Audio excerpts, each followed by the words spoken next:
Good morning guys and welcome back to my channel. So we're currently here sa Aguinaldo Highway in Imus City, Cavite, but we're on our way papunta sa Pasay Rotonda. So sumakay lang kami ng bus na may nakalagay na Pasay Rotonda. By 9:57 AM ay nandito na kami sa MRT Taft Avenue Station. Supposed to be, magbubook dapat kami ng ride-hailing app from Pasay Rotonda to Mandaluyong pero mas mura kung mag-MRT kami since di na rin naman rush hour. For today's video nga pala ay kasama ko ulit ang aking papa at pupunta kami ng PCSO na located sa Shaw Boulevard, Mandaluyong City. Mag-i-inquire kami regarding sa guarantee letter na related sa previous uploaded video natin dito sa channel.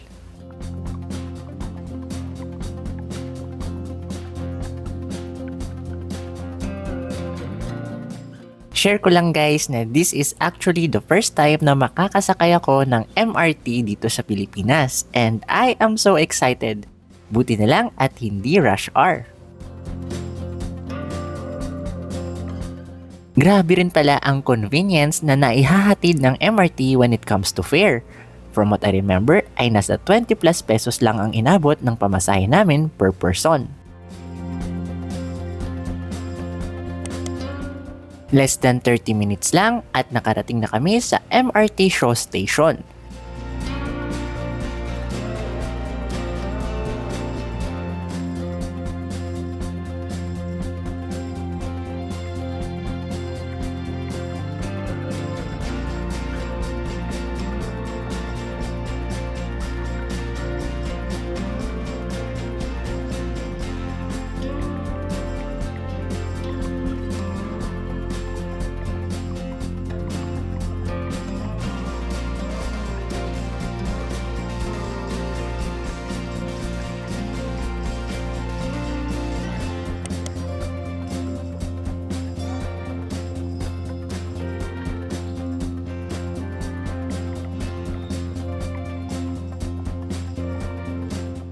Dito nga sa terminal ng Star Mall ay sumakay kami ng jeep papuntang PCSO.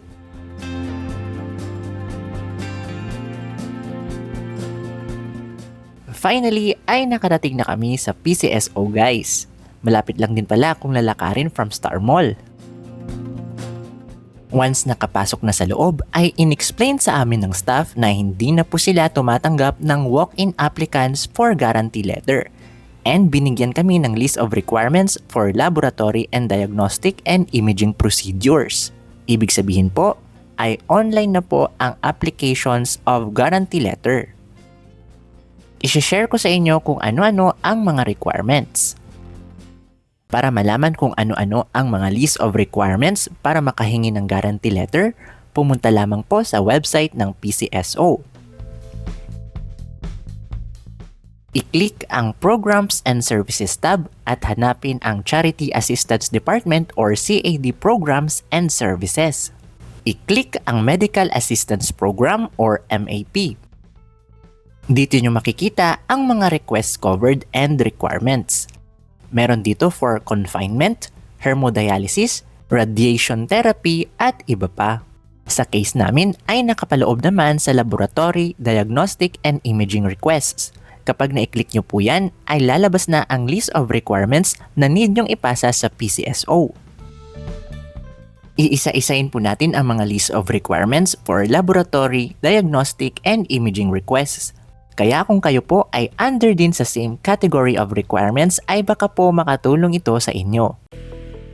Narito po ang mga requirements for laboratory, diagnostic, and imaging requests, except for routine laboratory examination. Una, dapat po ay may original or certified true copy of clinical or medical certificate with full name, signature, and license number of the attending physician. Pangalawa, dapat po ay may original copy of request of the laboratory, diagnostic, and imaging request. Ang request na ito ay manggagaling din po sa attending physician. Pangatlo, dapat po ay may official quotation from the hospital or diagnostic center. Kaya kung napanood nyo po sa previous video namin na pumunta kami sa iScan Diagnostic Center ay para makahingi po ng official quotation letter na siyang ibibigay namin sa PCSO. Pang-apat, dapat po ay may letter of acceptance of guarantee letter. Ito po ay kukunin nyo rin sa hospital or diagnostic center. Ibig sabihin, dapat po ay nakalagay sa letter of acceptance na tumatanggap ang hospital or diagnostic center ng guarantee letter from PCSO.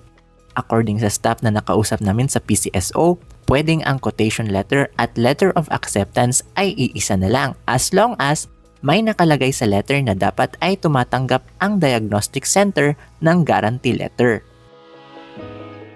Panglima, dapat po ay may valid ID ng patient and valid ID of the representative if applicable. Ang pang-anim po ay applicable sa case ng aming patients. Since wala pa pong available na PET scan sa kanilang probinsya, ay kinailangan nilang lumuwas pa Maynila. According kasi sa patient, ay sa Cebu at Manila pa lang daw po available ang PET scan. Pero sa Maynila na lang po nila pinili magpa-PET scan. However, kailangan po muna nilang lumapit sa branch manager ng PCSO na makikita sa kanilang probinsya at magbigay ng letter of request. Kumbaga, kailangan po muna nilang ipaalam sa branch manager sa kanilang probinsya na pupunta sila sa Manila. Then, the manager shall endorse the request to the branch office nearest to the health facility where services are available. Funds shall be charged to the latter. Now, you might be wondering kung kanino ibibigay or saan isasubmit ang mga requirements. Kailangan nyo pong iscan at i-upload ang mga required documents as part of the application process. Kaya wala na po talagang walk-in applicants na tinatanggap ang PCSO dito sa head office. Bago kayo makapag-upload ay need nyo po munang gumawa ng account online. From the PCSO website ay i-click ang e-services tab at i-click ang online MAP application. From there ay pwede na po kayong gumawa ng account. Take note lamang po na details po ng mismong pasyente ang ilalagay sa paggawa ng account. After that ay pwede nyo na pong i-upload ang mga required documents na hinihingi ng PCSO. At kapag nakumpleto nyo na po ang requirements ay maaari na po kayong ma-issuean ng guarantee letter. Take note lamang po na meron pong limit ang ini-issuehan ng guarantee letter within the day. Now back to the video.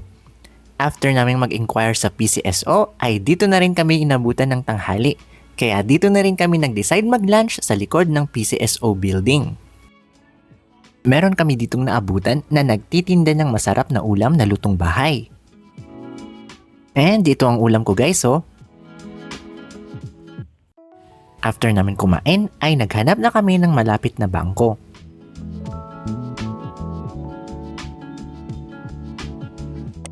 By 1:16 PM ay nakarating na kami sa MRT Shaw Station.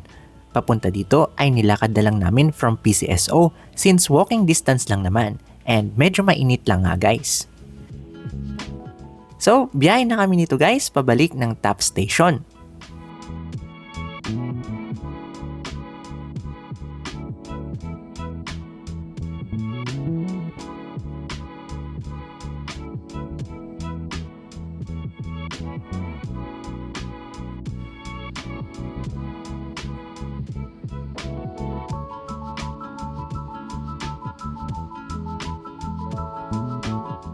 And nandito na nga ang aming tren.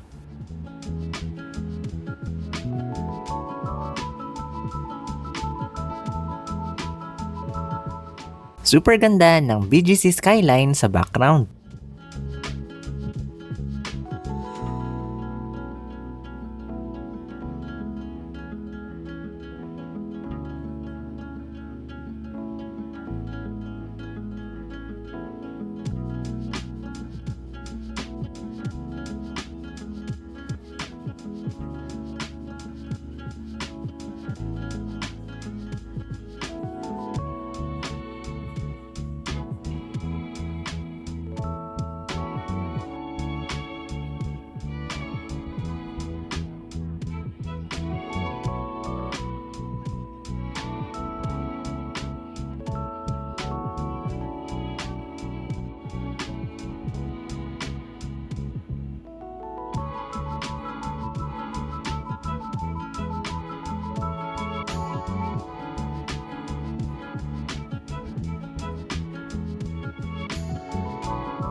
After nga namin makababa sa Taft Avenue Station ay sumakay kami ng jeep papuntang MOA. And then from MOA naman ay nagbus kami pa PITX.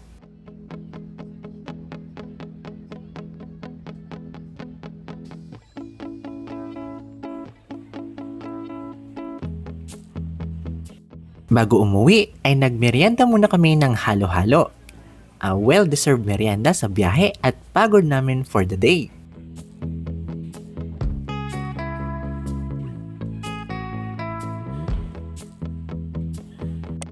By 5:01 PM ay nasa Aguinaldo Highway na ulit kami, biyaheng pauwi.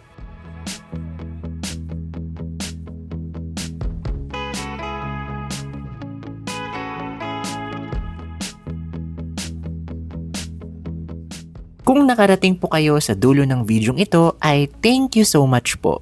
I hope nakatulong ang video na ito sa inyo. Don't forget to give a thumbs up if you like this video and subscribe to our channel para laging maging updated sa mga future uploads. Bye guys!